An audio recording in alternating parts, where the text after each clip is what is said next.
The blood on her dress had dried brown against the green calico fabric, and Zelda Sinclair knew if she did not find water soon, she would die alone in these mountains. She'd been walking for 3 days now, her horse dead somewhere behind her after breaking its leg in a ravine, and every tree looked identical to the last, every boulder a twin to the one before. The late summer sun of 1878 beat down through the pine canopy, and her lips were cracked and bleeding, her throat so dry she could no longer call for help, even if anyone had been close enough to hear. She had left Hays City, Kansas 2 weeks ago with her brother Thomas and his business partner, heading toward the Colorado Territory to survey land that Thomas insisted would make them all wealthy. The railroad was coming, he had said, and they would be positioned perfectly to sell parcels to settlers flooding west. But Thomas and Mr. Garrett had gone ahead 3 days ago to meet with a land agent in a mining camp, leaving Zelda at what they had called a safe base camp with enough supplies to last a week. She was supposed to stay put, supposed to wait for their return, but on the third morning a black bear had torn through their camp, scattering everything, and her horse had bolted with her still barely in the saddle. She had tried to find her way back. She had tried to remember the landmarks they had passed, but everything looked the same in these endless woods of the Colorado Rockies, and now she was lost, truly and completely lost, stumbling through terrain that wanted her dead. Zelda pushed through another thicket of brush, ignoring the way thorns caught at her already tattered skirts, ignoring the burning pain in her blistered feet. Her boots had given out yesterday, the soles separating from the leather uppers, and she had tied them on with strips torn from her petticoat. It was undignified. It was desperate. It was survival. The sun was starting to sink toward the western peaks when she finally collapsed beside a fallen log, her body simply refusing to go further. She had nothing left. No water, no food, no strength. Her canteen had been lost in the initial panic with her horse, and she had been drinking from streams when she could find them, but she had not seen water for hours now. The mountains were killing her slowly, indifferently, the way they had killed countless others who had wandered into their vastness unprepared. She thought about her mother back in Kansas, about the little house in Hays City where she had grown up. She thought about how her mother had begged her not to come on this trip, how she had said it was too dangerous, too wild, too much for a young woman of 22. Zelda had insisted. She had been so certain she could handle it, so eager to prove she was not just another delicate woman who needed protection from the world. Her father had died 5 years ago, and she had helped her mother run their boarding house ever since, managing accounts and supplies and dealing with rough customers when necessary. She had thought herself capable of anything. Now she was dying in the woods, and no one knew where she was. The shadows grew longer. Zelda closed her eyes and tried to pray, but the words would not come. She was too tired, too far gone. Her mind drifted, floating somewhere between consciousness and dreams, and she did not hear the footsteps approaching until they were very close. "Well now," the voice was deep and rough, like gravel rolling in a creek bed. "That is not what I expected to find checking my trap lines." Zelda's eyes flew open. A man stood 10 feet away, studying her with an expression that was equal parts surprise and concern. He was massive, easily over 6 feet tall, with shoulders so broad they blocked out the setting sun behind him. Dark hair fell past his collar, and a thick beard covered the lower half of his face. He wore buckskin trousers and a worn linen shirt with the sleeves rolled up, revealing forearms corded with muscle. A rifle was slung across his back, and a large hunting knife hung at his belt. For a moment, Zelda could only stare. Then her survival instinct kicked in, and she tried to scramble backward, away from this stranger who had appeared from nowhere. "Easy," the man said, holding up one massive hand. "I am not going to hurt you. You are hurt already, looks like, and lost besides." "Stay back," Zelda tried to say, but her voice came out as barely a whisper, her throat too dry to produce sound. The man took a step closer, moving with surprising care for someone his size. "You cannot talk. No water?" He unslung a leather waterskin from his shoulder and held it out. "Here, drink slow, not too much at first." Zelda knew she should be cautious. She knew nothing about this man except that he was alone in the wilderness and armed. But she was so thirsty she felt like she was dying, and the waterskin was right there, within reach. She took it with shaking hands and raised it to her lips. The water was cool and clean, tasting faintly of leather and something mineral. She wanted to gulp it down, but the man's warning made her force herself to take small sips. It was the most delicious thing she had ever tasted. "That is better," the man said, settling into a crouch a few feet away, giving her space. "How long you been out here?" 3 days, Zelda managed, her voice still rough but functional. "My horse threw me, ran off. I've been trying to find my way back to camp." The man's dark eyes scanned her, taking in her torn dress, her makeshift boots, the scratches covering her arms. 3 days without supplies. You're lucky to be alive." "I do not feel lucky." Something that might have been a smile tugged at the corner of his mouth, though it was hard to tell beneath the beard. "Fair enough. Can you walk?" "I do not know." Zelda tried to stand and immediately felt her legs buckle. The man moved fast, catching her before she hit the ground. His hands were huge and calloused, but surprisingly gentle. "That is a no, then." He studied her face for a moment, and Zelda found herself looking into eyes that were a deep brown, almost black in the fading light. There was something in those eyes that made her feel safer than she had any right to feel given the circumstances. "My cabin is about 2 miles north. I can carry you." "You cannot carry me 2 miles. I have carried deer carcasses further." He said it matter-of-factly, without boast. "You do not weigh more than a deer." Before Zelda could protest further, he scooped her up as if she weighed nothing at all, settling her against his chest with one arm under her knees and the other supporting her back. She wanted to object, wanted to maintain some shred of dignity, but her body betrayed her by relaxing into his warmth. She had been cold for 3 days, and he was like a furnace. "I am Damon Nolan," he said as he started walking, his stride steady and sure. "I live up here year-round, trap and hunt mostly. Sell pelts down in the settlements when I have enough to make the trip worth it. Zelda Sinclair." She should say more, should explain about her brother and the business partner and the base camp that she could no longer find, but exhaustion was pulling at her like an undertow. "Thank you for finding me." "Thank the woods. If you had gone another half-mile east, you would have dropped into a canyon I never check. I only came this way because I have a trap line that runs along this ridge." He glanced down at her. "You got people looking for you?" "My brother. He's supposed to come back to our camp, but I do not know when." Zelda felt tears prick her eyes and hated herself for it. "I do not even know where the camp is anymore." "We will sort it out." His voice was steady, confident. "First thing is getting you warm and fed. Everything else can wait." The 2 miles passed in a blur. Zelda drifted in and out of awareness, conscious only of the steady rhythm of Damon's footsteps and the solid warmth of his body. She should have been afraid. She should have been planning her escape. Instead, she felt safer than she had since leaving Kansas. When she opened her eyes again, they were approaching a cabin nestled into the side of a mountain, surrounded by tall pines. It was solidly built, with thick log walls and a stone chimney from which a thin trail of smoke rose into the darkening sky. A small barn stood to one side, and she could hear the soft sounds of animals moving within. "You keep a fire going even when you're gone?" Zelda asked. "Banked it this morning. Still has some life." Damon climbed the 3 steps to the porch and maneuvered the door open without putting her down.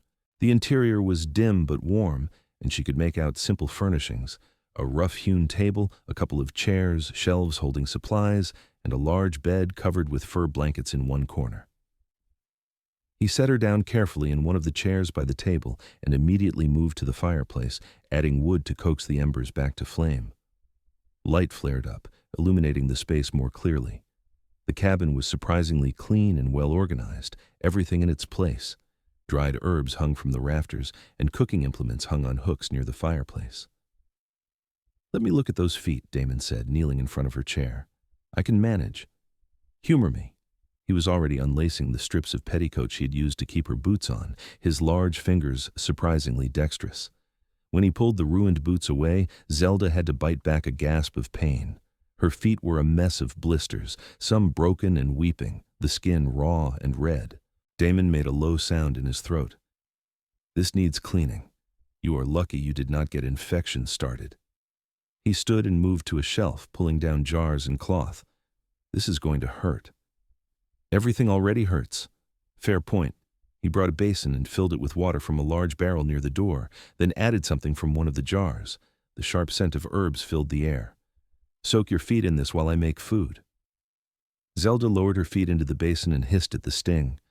But after a moment, the pain began to ease, replaced by a cooling sensation that was almost pleasant. She watched as Damon moved around the cabin with practiced efficiency, pulling out supplies and starting to prepare a meal. He moved like someone completely comfortable in his space, every motion economical and sure. "How long have you lived up here?" she asked.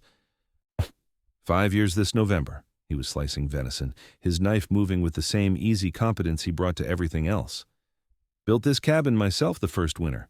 Nearly froze doing it, but it was worth it." "You live alone?" "Prefer it that way." He glanced at her.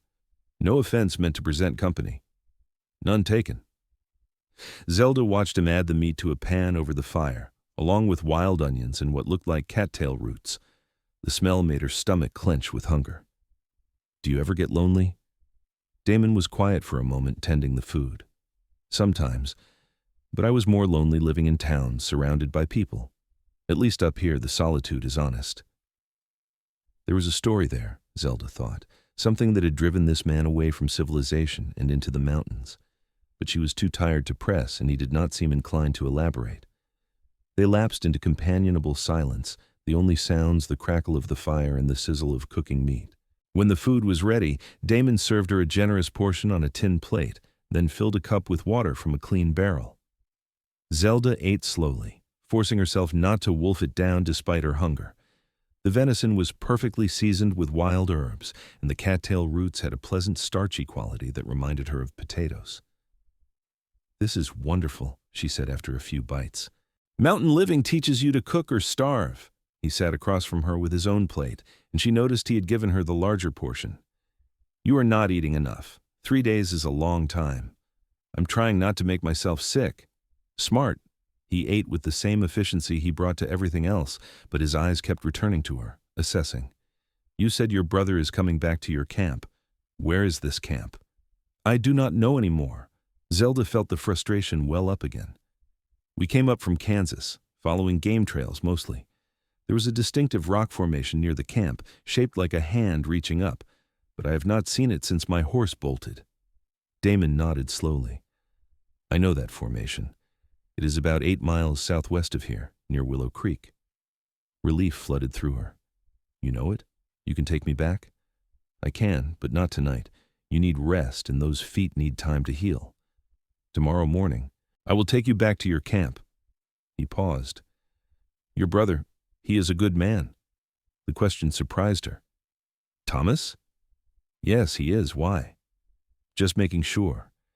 Man who leaves his sister at a base camp in the mountains while he goes off on business, I want to make sure he is the kind who will come back for her." "He will come back." Zelda said it with certainty. Thomas had his faults, but he would never abandon her. "He is probably sick with worry already." "Then we will get you back to him tomorrow." Damon stood and collected their plates, washing them in a bucket of water. "You can have the bed tonight. I will sleep on the floor." "I cannot take your bed." "You can and you will. You are injured and exhausted. I have slept on harder surfaces than my own floor." He said it in a tone that brooked no argument, and Zelda found she did not have the energy to fight him. He helped her to the bed, which was covered in furs that were impossibly soft. Bear, she thought, and maybe wolf. And she sank into them and felt her body finally begin to relax. Damon moved around the cabin, banking the fire and checking the door, then spread a bedroll on the floor near the hearth. "Damon?" Zelda said into the darkness. "Yes?" "Thank you. For everything. Get some sleep, Zelda." She closed her eyes and for the first time in 3 days felt safe enough to truly rest. Morning came with the smell of coffee and frying bacon. Zelda woke slowly, disoriented by the unfamiliar surroundings, then remembered where she was. Her body ached everywhere, but it was a dull ache rather than the sharp desperation of the day before. She sat up carefully and found Damon already awake and dressed, tending a skillet over the fire. "Good morning," he said without turning around. "How do the feet feel?" Zelda looked down at her bandaged feet, wrapped in clean cloth. "You bandaged them?" "Last night after you fell asleep. They looked better after soaking, but they still need protection." He brought her coffee in a tin cup. "Drink this. We have a bit of a walk ahead of us, and I want you as strong as possible." She accepted the coffee gratefully. It was strong and bitter and exactly what she needed. Can I really walk 8 miles? I will carry you when you need it. He brought her bacon and some kind of flatbread he must have cooked on a stone. But I think you are stronger than you know. You survived 3 days out there. That takes more than luck. They ate quickly, and Damon helped her fashion better footwear from strips of soft leather padded with moss. It was crude, but far better than her ruined boots. He packed supplies into a large leather satchel, including waterskins and food, then slung his rifle across his back. "Ready?" he asked. Zelda stood, testing her weight on her wrapped feet. The pain was there, but manageable. "Ready?" They set out into the morning, with Damon leading the way along paths that Zelda would never have seen on her own. He moved through the forest like he was part of it, reading signs in bent grass and disturbed earth, following game trails that appeared and disappeared. Zelda followed as best she could, and when the pain in her feet became too much, Damon lifted her onto his back without complaint, carrying her as easily as he might have carried his rifle. "How did you learn to track like this?" she asked during one of these carrying sessions, her arms around his neck, her chin resting on his broad shoulder. "My father was a scout for wagon trains. He taught me to read the land before I could read books." There was a weight to his voice when he mentioned his father. "He died when I was 16. Arrow wound that got infected. After that, I did not have much use for civilized living." "I am sorry. It was a long time ago," but she could hear that it still hurt. "What about you? What brings a Kansas woman into the Colorado territory?" Zelda explained about Thomas and his business venture, about the railroad and the land speculation. "My brother sees opportunity everywhere. Sometimes I think he sees it too clearly, if that makes sense. He does not always consider the risks." "But you came with him anyway?" "He is my brother, and I thought I could help, keep him from making foolish decisions." She laughed softly. "Instead, I got lost in the woods." "That was not foolish. That was bad luck." Damon's voice was firm. "You handled yourself well. Most people would have given up. You kept moving, kept trying to survive. That takes courage." His words warmed something inside her that had been cold since she got lost. They walked in comfortable silence after that, and Zelda found herself noticing things about him she'd been too exhausted to register the night before. The way his hair caught the morning light, shining almost black. The sheer size of him, all muscle and controlled strength. The gentleness in his hands when he helped her over rough terrain, as if he was afraid she might break. By midday, they had covered about 5 miles, stopping frequently for water and rest. Zelda was exhausted but determined to keep going, unwilling to slow him down more than necessary. Damon seemed to sense her stubbornness and did not push her to stop, but he watched her carefully, ready to catch her if she faltered. "There," he said suddenly, pointing ahead. "See that ridge? Your rock formation is just beyond it. Another hour, maybe less." Relief made Zelda's knees weak. They were close. She would see Thomas soon, would be back at the camp with its supplies and familiar surroundings. Everything would be all right. But as they crested the ridge and looked down into the valley where the rock formation stood like a hand reaching toward the sky, Zelda's relief turned to confusion. The camp was gone. Not abandoned, but gone. There were no tents, no supplies, no horses, just empty ground and the remains of a fire pit. "I do not understand," she whispered. "This is the place. I know it is. But where is everything?" Damon was already moving down the slope, studying the ground. Zelda followed more slowly, her heart sinking with each step.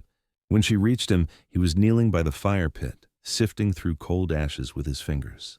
"This fire is at least 4 days old, maybe 5, he said quietly. "And these tracks here, they show horses and wagons heading east. Your brother did not just step away. He packed up the entire camp and left." "But why would he leave without me?" Zelda felt panic rising in her chest. "He would not just abandon me." Damon stood, his expression grim. "Maybe he thought you were dead. If your horse came back to camp without you, he might have assumed the worst." "My horse never came back to camp. It ran off in the opposite direction." Zelda pressed her hands to her temples, trying to think. "Unless it circled back later. Unless Thomas found it and thought I had fallen somewhere, been killed. That would explain why he left. He probably went looking for you, or went to get help." Damon scanned the surrounding forest. "Question is, where did he go?" These tracks head east, but that could mean a dozen different places. Zelda sank down onto a fallen log, the full weight of her situation finally hitting her. She was not just lost anymore. She was stranded, miles from civilization, with no idea where her brother had gone or how to find him, and she had nothing, no money, no supplies, no way to get back to Kansas. "Hey," Damon crouched in front of her, his hands resting gently on her knees. "Look at me." She raised her eyes to his, and the steadiness she found there helped calm the panic. "This is not the end of the world," he said. "You are alive, and that is what matters. We will figure out the rest." "How?" "I have nothing. I do not even know how to get back to Kansas from here." "You come back to my cabin. Stay there while I go down to the nearest settlement and ask around, see if anyone has seen your brother. If he is looking for help, he will have gone to town. I will find him." Damon's thumb brushed her knee, a gesture that was probably meant to be comforting, but sent an unexpected shiver through her. "You trust me?" Zelda looked into his dark eyes and realized she did trust him, completely and without reservation. This man, who was a stranger yesterday, had saved her life and asked nothing in return. "I trust you." "Then let us go home."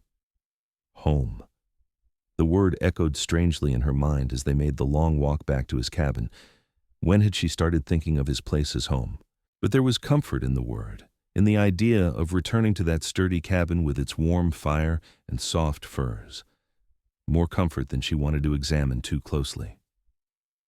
They reached the cabin as the sun was setting, both of them exhausted from the long day of walking. Damon settled Zelda in a chair and immediately began preparing food, moving through the now familiar routine of cooking.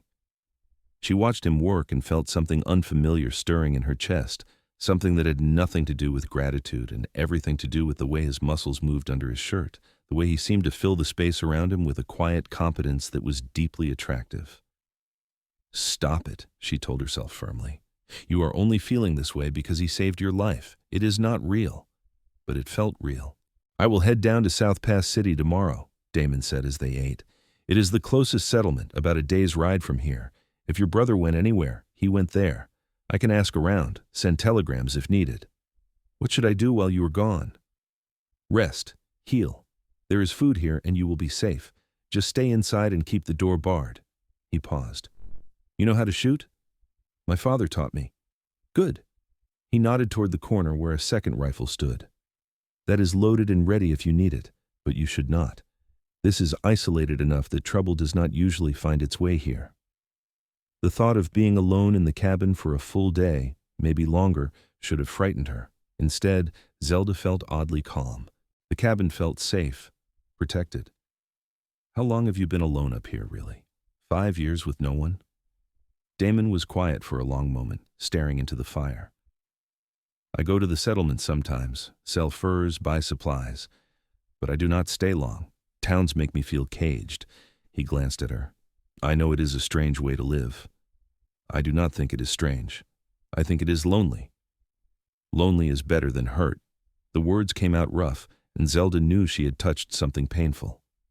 "What happened to make you feel that way?" He shook his head. "Old history. Not worth talking about." But Zelda wanted to know. She wanted to understand this man who had appeared in the forest like something out of a story, who carried her for miles without complaint, who was planning to spend a day riding to find her brother when he owed her nothing. She wanted to know what had put that wariness in his eyes when he talked about towns and people. "Try me," she said softly. Damon looked at her for a long time, and she could see him weighing whether to trust her with whatever he was holding inside.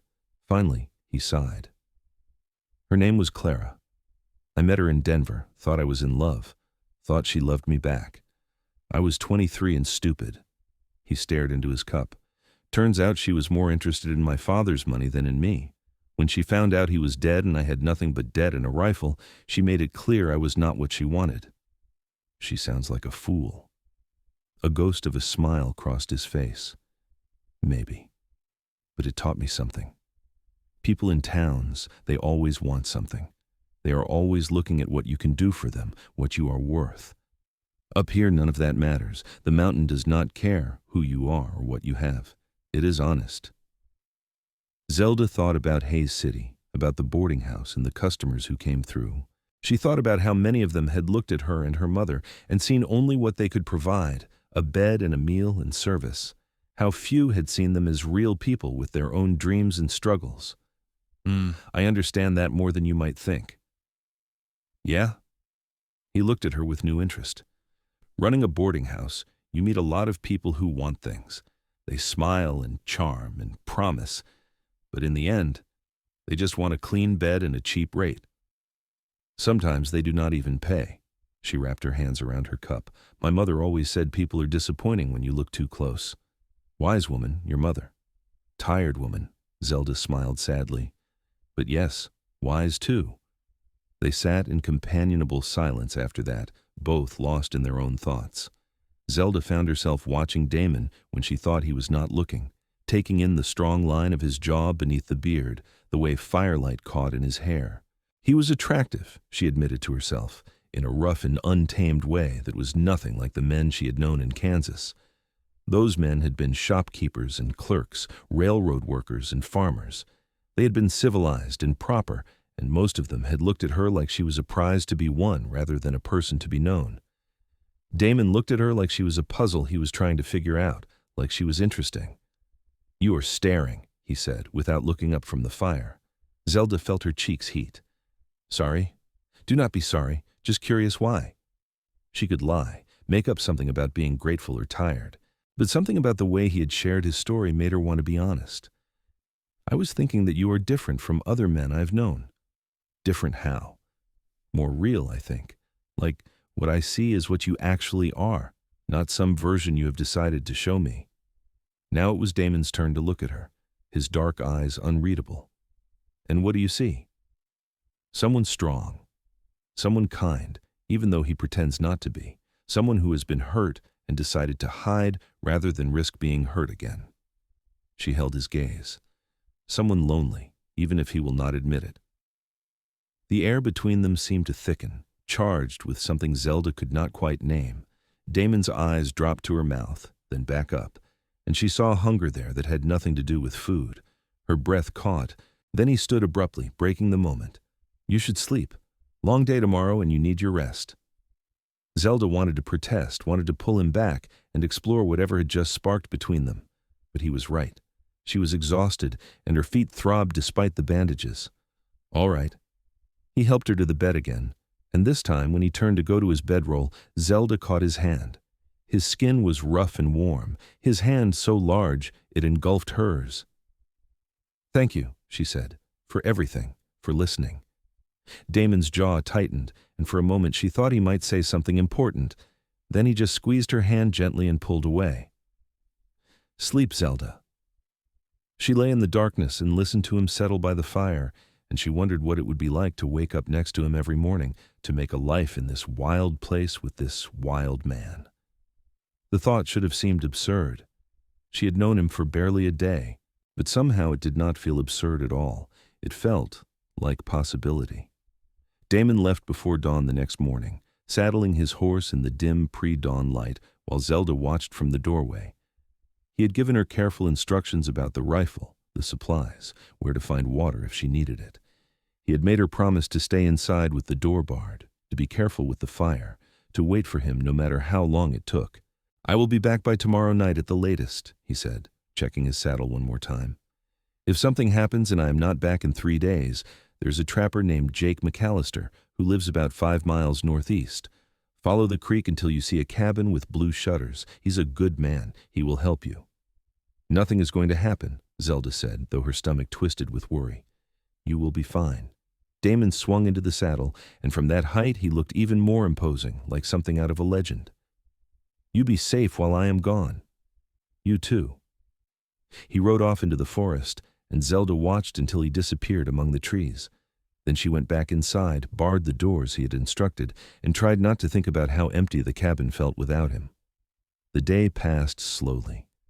Zelda cleaned the cabin, more out of a need for something to do than any real necessity since Damon kept the place tidy already. She examined his bookshelves and was surprised to find a decent collection, everything from Shakespeare to Byron to practical volumes on trapping and wilderness survival. She picked up a worn copy of Wuthering Heights and settled by the fire to read. but her mind kept wandering. She thought about Thomas, hoped Damon would find him safe and well in South Pass City. She thought about what would happen when they reunited, about going back to Kansas and the boarding house and the life she had left behind. That life seemed distant now, faded, like it belonged to someone else. She thought about Damon, about the way he moved and spoke and looked at her, about the moment last night when something had nearly happened between them, something that made her pulse race just remembering it. She barely knew him. It was foolish to feel this way, but she could not seem to stop. Night fell, and Zelda lit the lanterns, cooked herself a simple meal from Damon's supplies, and tried not to listen to every sound from the forest outside. The cabin was solid and safe, but the darkness beyond the windows felt alive, pressing in. She understood why Damon loved this life, but she also understood why it might break someone who was not strong enough to handle the isolation. She fell asleep in the big bed, wrapped in furs that still smelled faintly of Damon, of leather and pine smoke and something else that was just him. She dreamed of walking through endless forest, searching for something she could not name, and woke in the dark with her heart pounding. A sound outside. Footsteps on the porch. Zelda sat up slowly, her heart hammering. It was too soon for Damon to be back. He had said tomorrow night at the earliest. She slipped out of bed and moved quietly to the corner where the rifle stood, lifting it as silently as she could. The door handle rattled. Someone was trying to open it, finding it barred. "Hello?" A man's voice, unfamiliar. "Anyone in there?" Zelda said nothing, barely breathing. The steps moved away from the door, around the side of the cabin. She heard someone testing the shuttered windows. Her hands were shaking, making the rifle tremble. "I know someone is in there," the voice called. "Saw smoke from the chimney. I'm not looking for trouble, just need shelter for the night." It could be true. It could be an innocent traveler looking for help. Or it could be something else entirely. Zelda thought about what Damon had said, about staying inside with the door barred no matter what. "The owner of this cabin is not here," she called out, keeping her voice steady. "You need to move along." Silence. Then laughter, low and unpleasant. "Woman alone up here. That's interesting." More footsteps, circling back to the front. "Maybe you should let me in. Would not want anything to happen to you." Fear turned to anger in Zelda's chest. She moved to the door, keeping the rifle ready. "I am armed. You try to come in here, and I will shoot you. I suggest you get on your horse and ride out while you still can." Big talk from someone hiding behind a door. Zelda fired the rifle into the air, the sound deafening in the small cabin. That was a warning. The next one will not be. She heard cursing, then footsteps retreating quickly. A moment later, the sound of a horse galloping away into the night. Zelda stood frozen for several minutes, the rifle still raised, waiting to see if he would come back. But the forest remained quiet except for the normal sounds of night creatures. Slowly, she lowered the rifle and sank into a chair, her whole body shaking. She had been so afraid, but she had handled it. She had protected herself, just like her father had taught her, just like Damon had trusted her to do. She did not sleep the rest of the night, keeping watch with the rifle across her lap.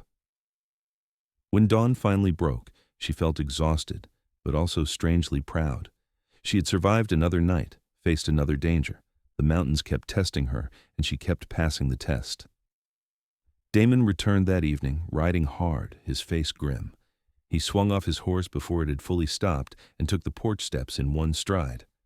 "Zelda!" She opened the door before he could knock, and the relief on his face when he saw her was naked and raw. "You are all right.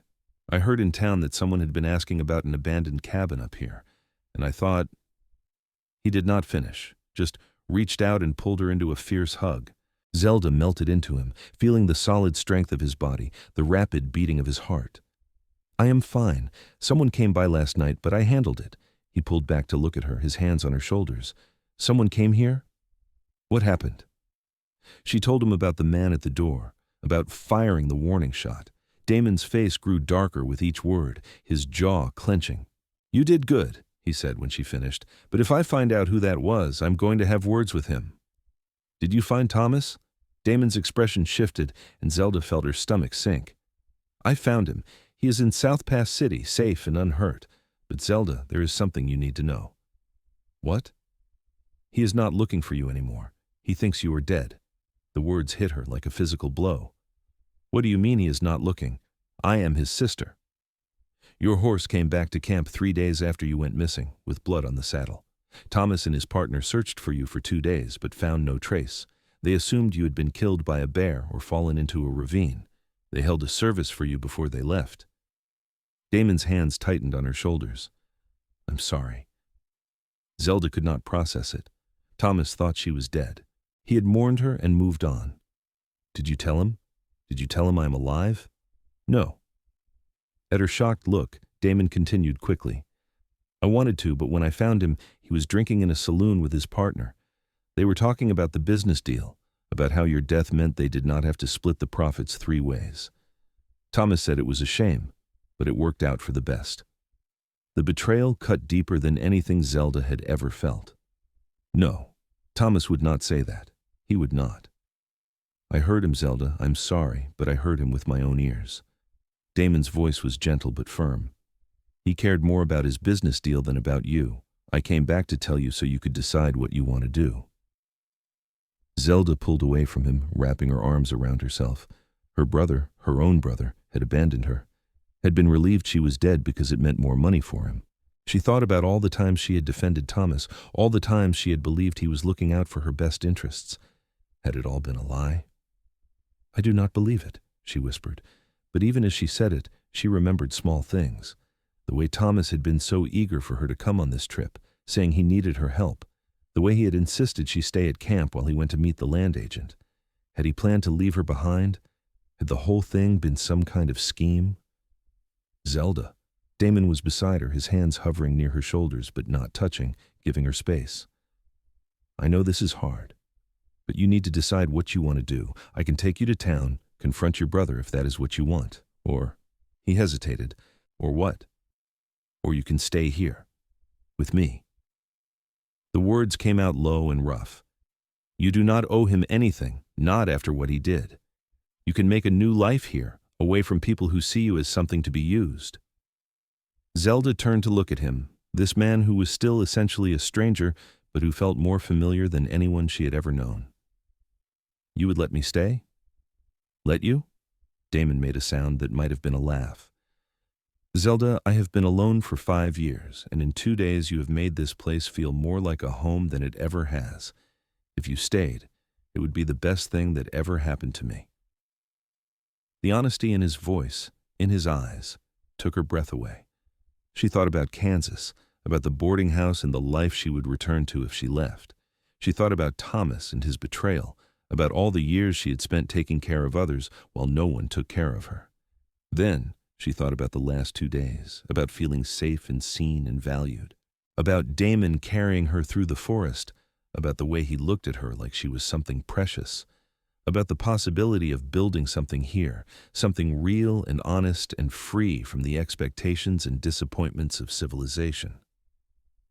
I do not know anything about living in the mountains, she said slowly. I can teach you. I do not know you, not really.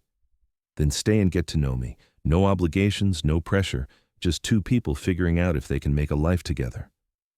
He stepped closer, and she could feel the heat of him, see the hope and fear warring in his eyes.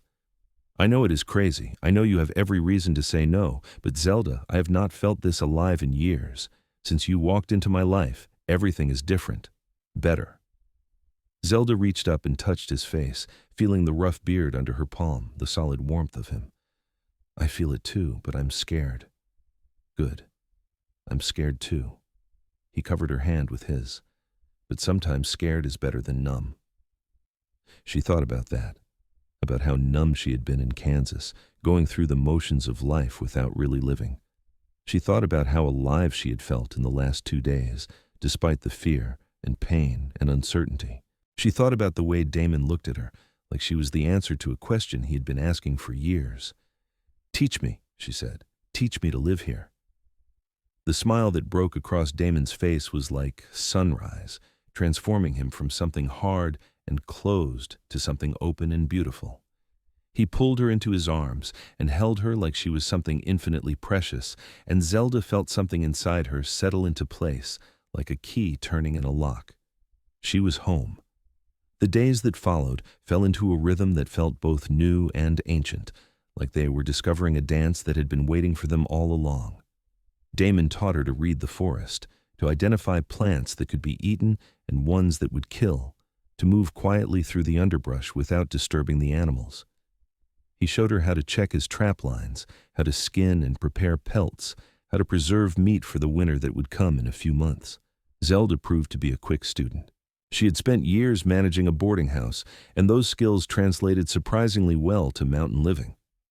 She organized Damon's supplies, created systems for tracking what they had and what they needed, and proved to have a talent for cooking that made even simple venison stew taste like something special.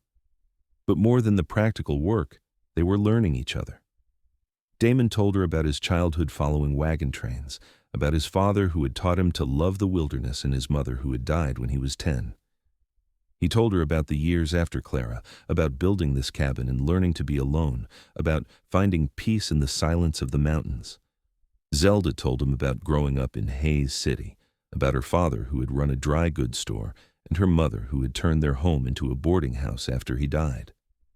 She told him about Thomas, about always feeling like she was chasing her brother's approval and never quite catching it, about the slow realization that maybe she had been valued more for what she could provide than for who she was. They talked late into the night, sitting by the fire, and sometimes they did not talk at all, just sat in comfortable silence while the fire crackled and the forest whispered outside. And sometimes Damon would reach out and take her hand, his calloused fingers lacing through hers, and Zelda would feel that spark of connection that made her heart race. 3 weeks after she decided to stay, Zelda woke to find Damon already up, standing on the porch and staring out at the forest. The sun was just rising, painting the sky in shades of pink and gold. She wrapped a blanket around her shoulders and joined him, standing close enough that their arms touched. "You were up early," she said. "Could not sleep." He glanced at her. "Been thinking." "About what?" "About how much I do not want you to leave." "I'm not leaving." "I know, but sometimes I wake up and think this is all a dream, that you are going to disappear like you were never here." He turned to face her fully. "Zelda, these last few weeks, they have been the best of my life. Having you here, talking to you, teaching you, just being near you.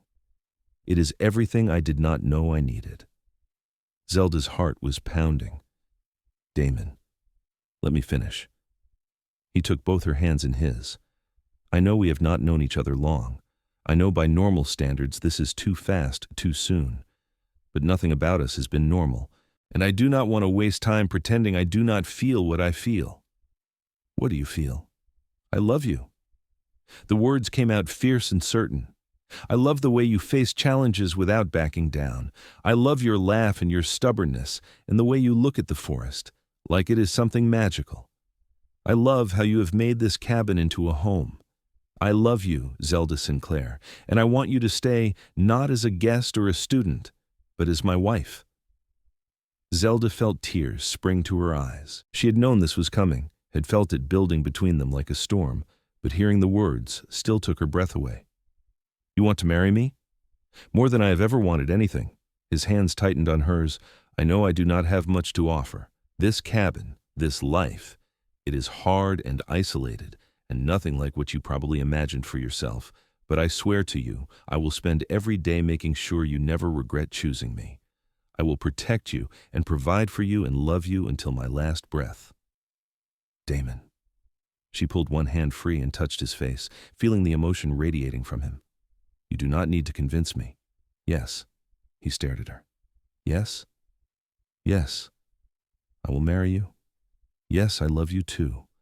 Yes to everything." She laughed through her tears. "How could I say anything else? You saved my life, gave me a home, showed me what it means to be valued for who I am instead of what I can provide.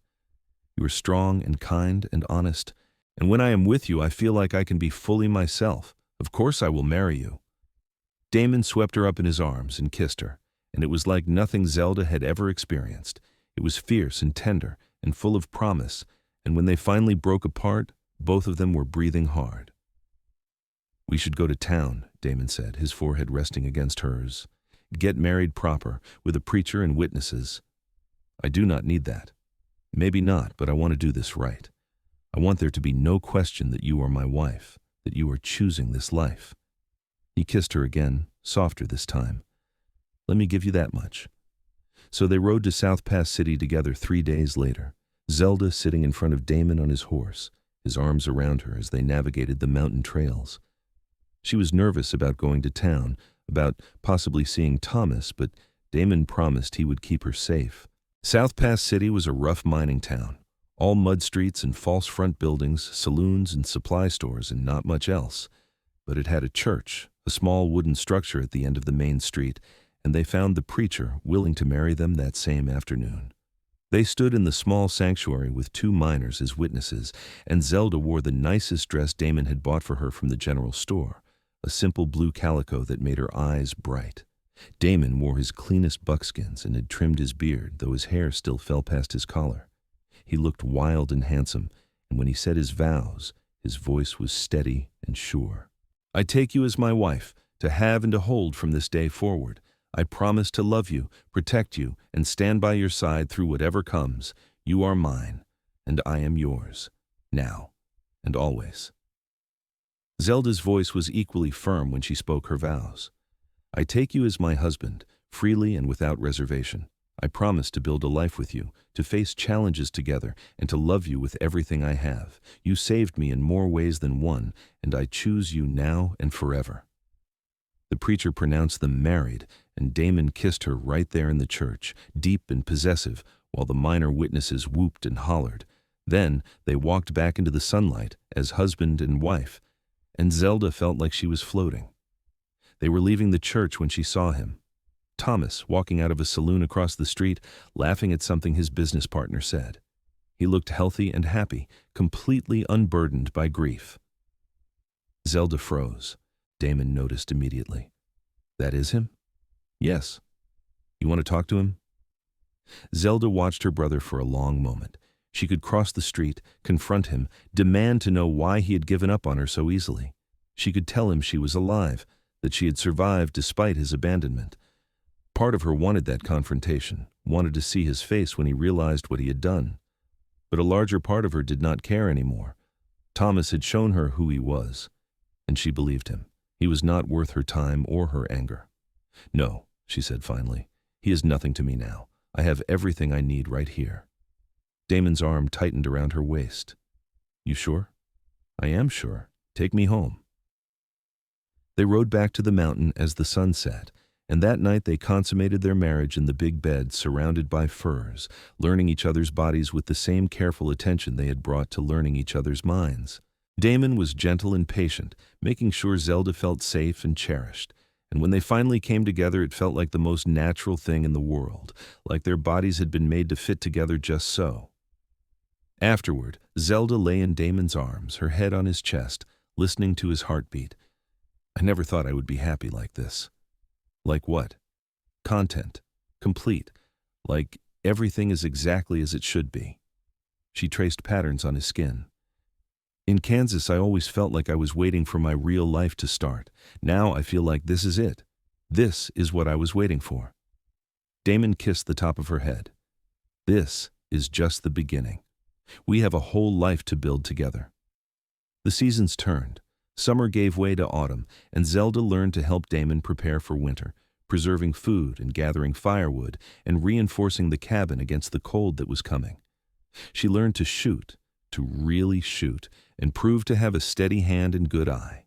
Damon taught her to track, and she found she loved the puzzle of it, reading stories in bent grass and broken twigs. When the first snow came in November, blanketing the mountains in white, they were ready. They spent the long winter nights by the fire, Damon carving and Zelda sewing, both of them content in each other's company. Sometimes they made love in front of the fire, and sometimes they just held each other, but always there was that sense of connection, of belonging. In the spring, Zelda planted a garden near the cabin, working the soil and planting seeds she had brought from town. Damon built her a fence to keep the deer out, and by summer they had fresh vegetables to supplement their diet of meat. Zelda canned and preserved everything she could, adding to their stores for the next winter.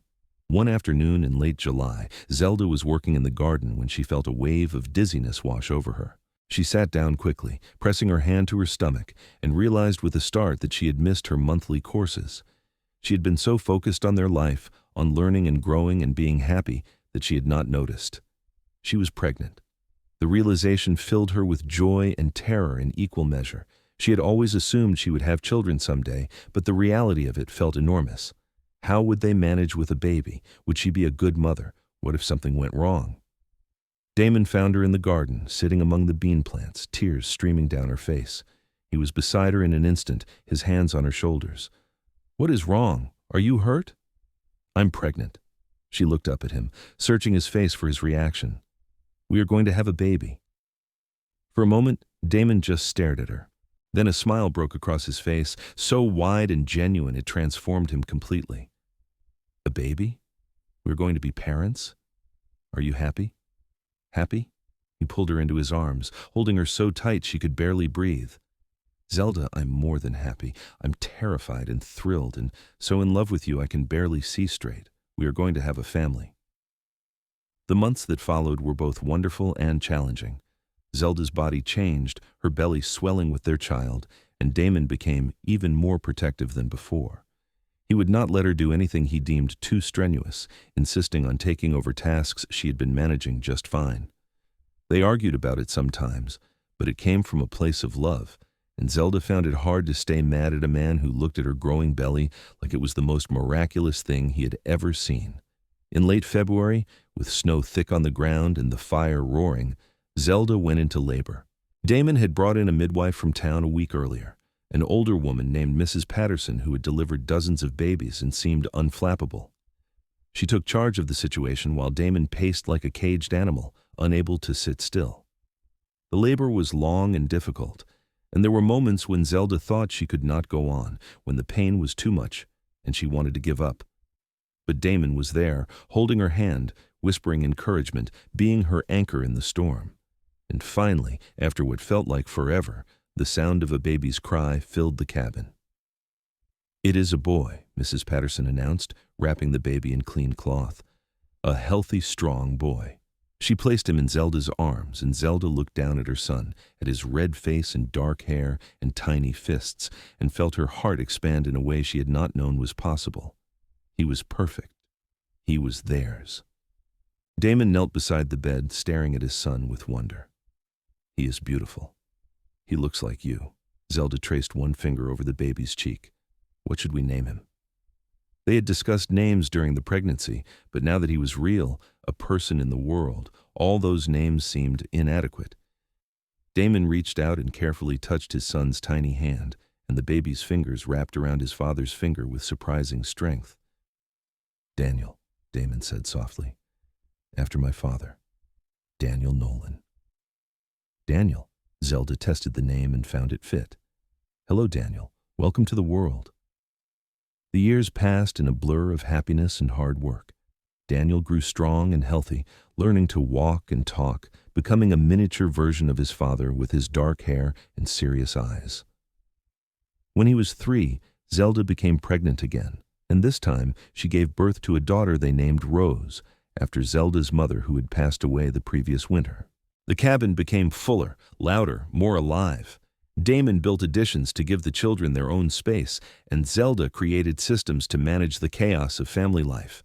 They taught their children to read and write, to love the forest and respect its dangers, to be honest and kind and strong. Damon proved to be a wonderful father, patient and loving but firm when necessary. He taught Daniel to track and hunt, to move through the forest like a ghost. He built Rose a little garden of her own and praised her when she grew her first pumpkin.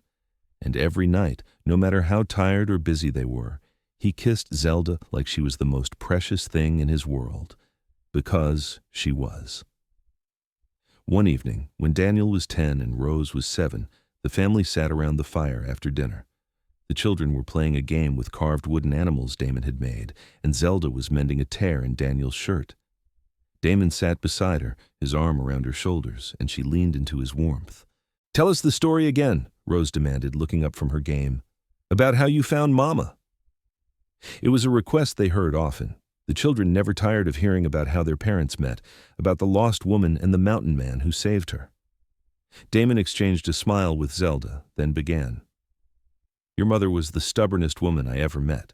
3 days lost in the woods, hurt and hungry, and she still had fight in her when I found her.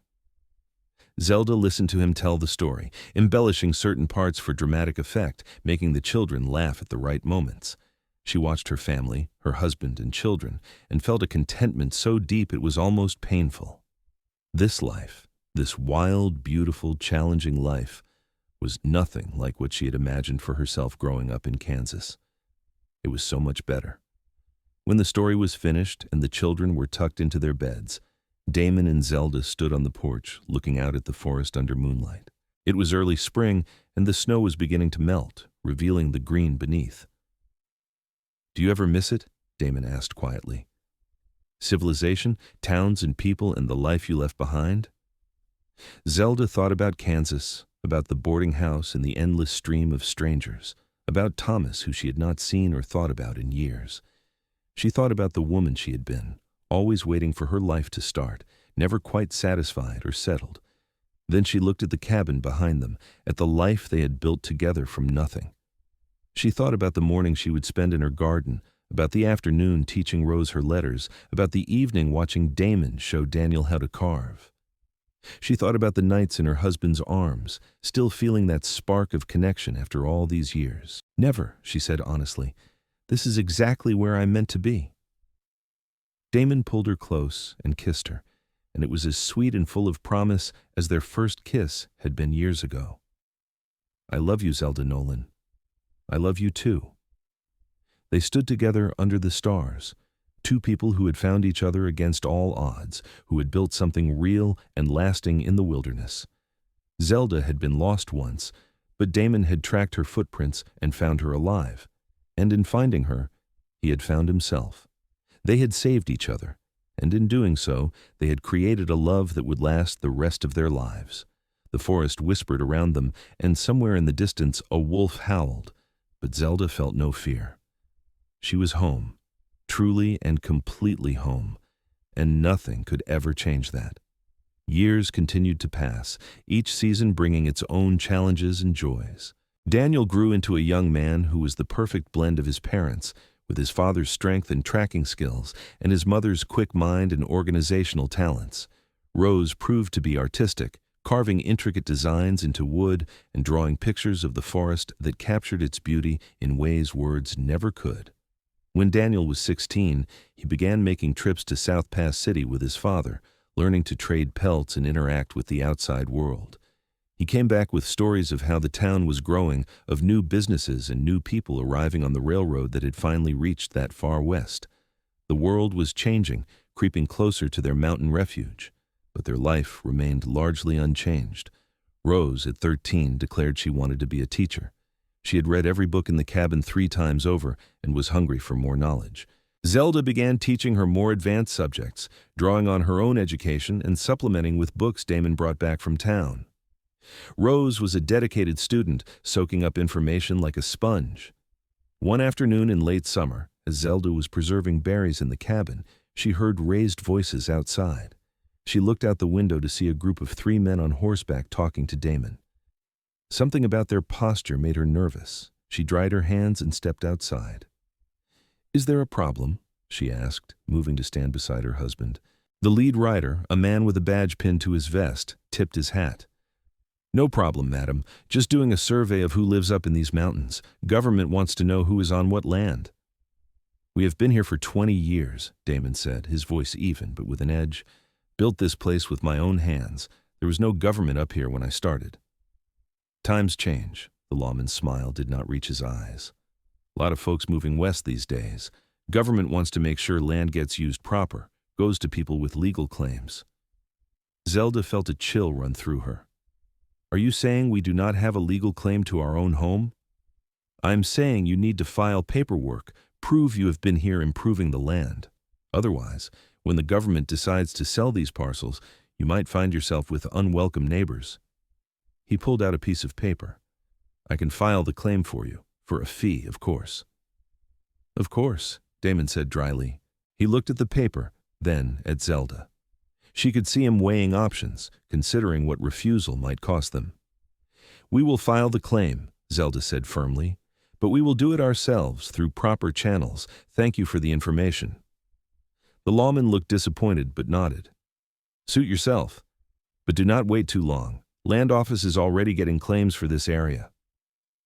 He and his companions rode off, leaving Damon and Zelda standing in the yard. "They want to take this from us," Damon said quietly. "After everything we have built. Then we fight to keep it, legally, properly, whatever it takes." Zelda took his hand. "This is our home. Our children were born here. We are not giving it up without a fight." The next week, they made the trip to the land office in a larger town 2 days' ride away, taking both children with them.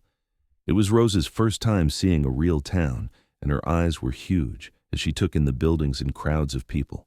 Daniel stayed close to his sister, protective and watchful. The land office was a nightmare of bureaucracy and paperwork.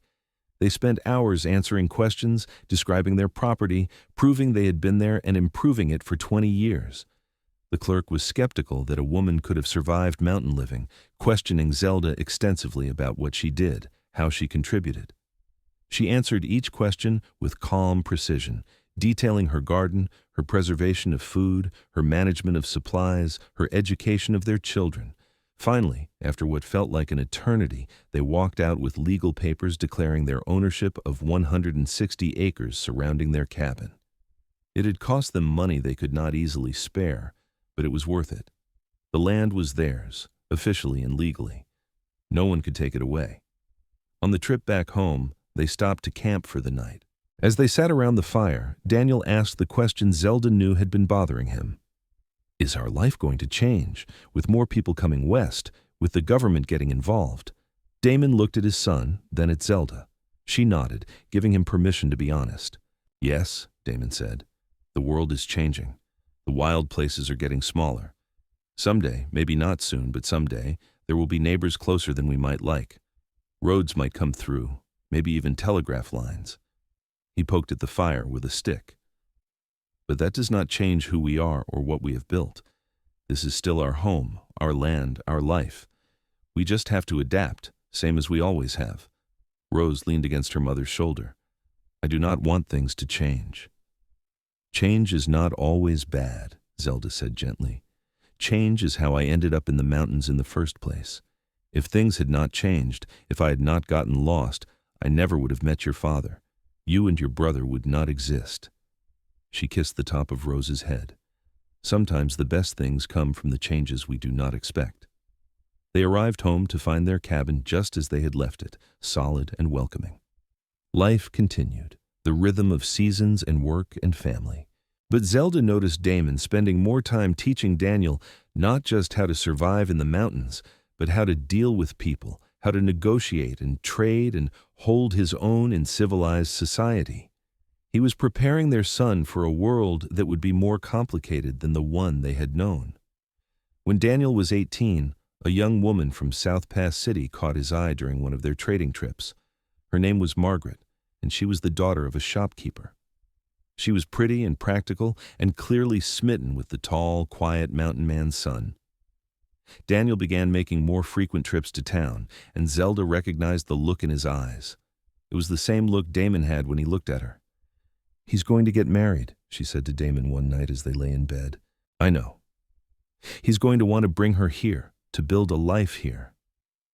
She turned to look at her husband in the moonlight streaming through the window.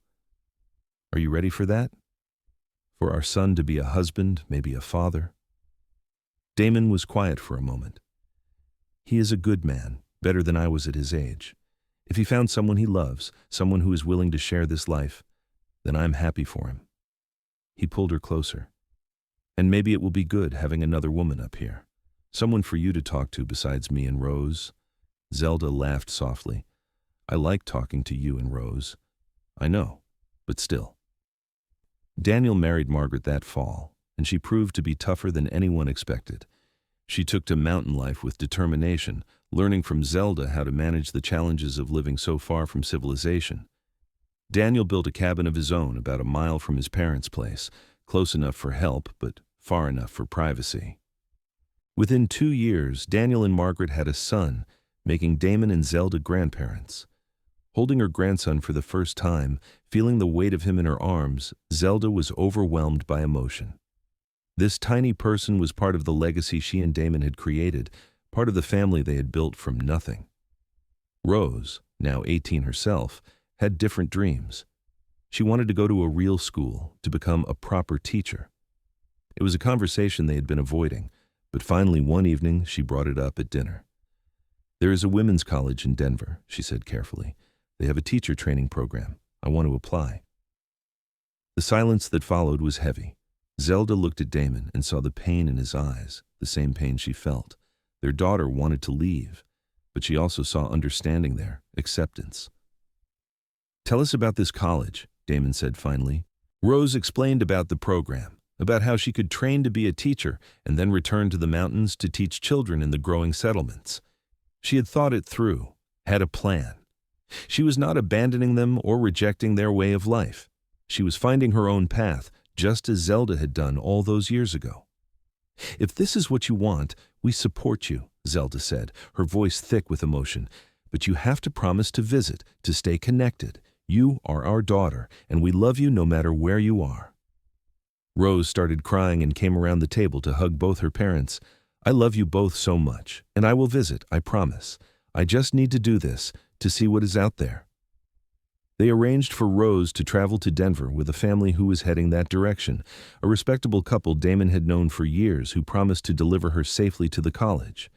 The day she left was one of the hardest of Zelda's life. She held her daughter tight, memorizing the feel of her, then watched her ride away. Damon put his arm around Zelda as Rose disappeared from view. "She will be fine. She is strong, like her mother." "I know, but it still hurts." "Love always does, a little bit." Life became quieter with both children gone, though they saw Daniel and Margaret regularly, especially after the grandchildren started arriving. Rose wrote letters faithfully, describing her classes and her new friends, her excitement about learning. She came home for summers and holidays, bringing books and stories of the wider world.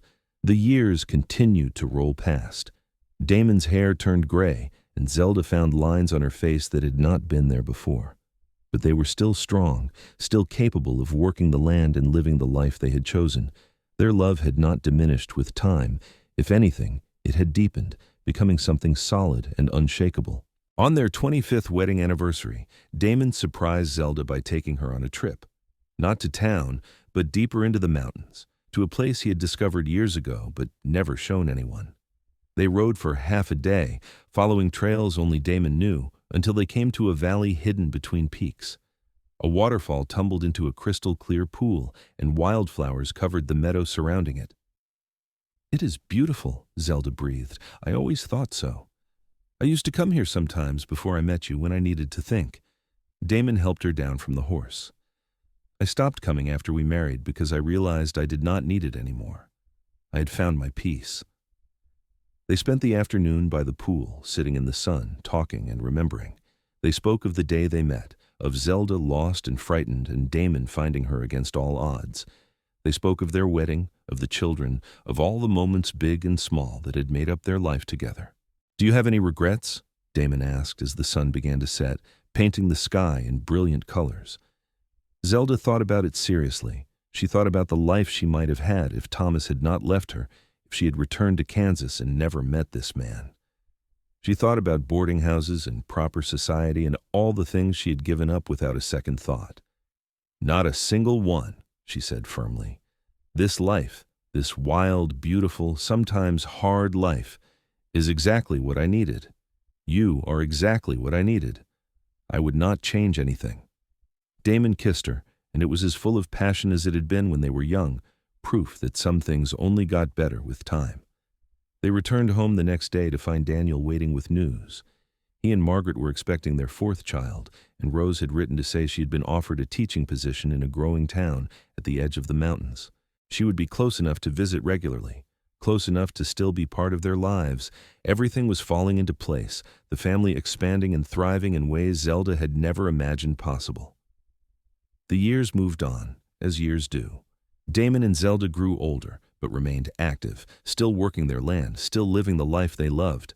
They watched their grandchildren grow, saw Daniel take over more of the physical work, saw Rose become a beloved teacher who shaped young minds. When Damon turned 60, Zelda threw him a surprise celebration, inviting Daniel and his family, Rose and some of her students, and a few of the neighbors who had moved closer over the years. The cabin was full of laughter and life, and as Damon looked around at everyone gathered there, Zelda saw tears in his eyes. "I never thought I would have this," he told her later, when the guests had gone and they were alone. "A family, a legacy, people who love me. I thought I would live and die alone on this mountain. Instead, you found me." "Instead, you found me," he corrected with a smile. "You were lost, but it turned out I was more lost than you were. You saved me, Zelda." We saved each other. They held each other close, two people who had beaten the odds, who had taken a chance meeting in the forest, and turned it into a lifetime of love and family. More years passed. Damon and Zelda became great-grandparents, watching a new generation come into the world. They finally retired from the hardest physical work, letting Daniel and his sons take over most of the hunting and trapping. But they still tended Zelda's garden together, still sat on the porch in the evenings watching the sun set over the mountains they loved. One evening, when Zelda was 70 and Damon was 68, they sat together as they always did, his arm around her shoulders, her head on his chest. The forest was alive with the sounds of summer, and the sky was beginning to fill with stars. "Tell me the story again," Zelda said softly. "What story?" "Our story, about how you found me." Damon smiled and began to speak, his voice still strong and steady. "You were lost in my woods for 3 days, the stubbornest woman I ever met. I tracked your footprints through forest and over hills, and when I found you, you were sitting by a fallen log looking half dead but still ready to fight." Zelda closed her eyes and listened to him tell the story that had become their family legend, the story that had been told and retold to children and grandchildren. It never got old, it never lost its power, because it was the story of how she had been lost and he had found her, how they had saved each other and built something extraordinary together. It was the story of a love that had endured through hardship and joy, through challenges and triumphs, through all the years and seasons of their life. It was their story, and it was perfect. They sat together under the stars, two people who had found in each other everything they needed. The mountains rose around them, eternal and unchanging, and the forest whispered its approval. They had made a good life here, a true life, filled with love and family and purpose. Zelda had been lost once, but she had been found by the right person at exactly the right time. And in being found, she had discovered who she truly was and what she truly wanted. She had discovered home, not in a place, but in the heart of the man beside her. And that, she thought as Damon finished the story and kissed her forehead, was the greatest treasure of all.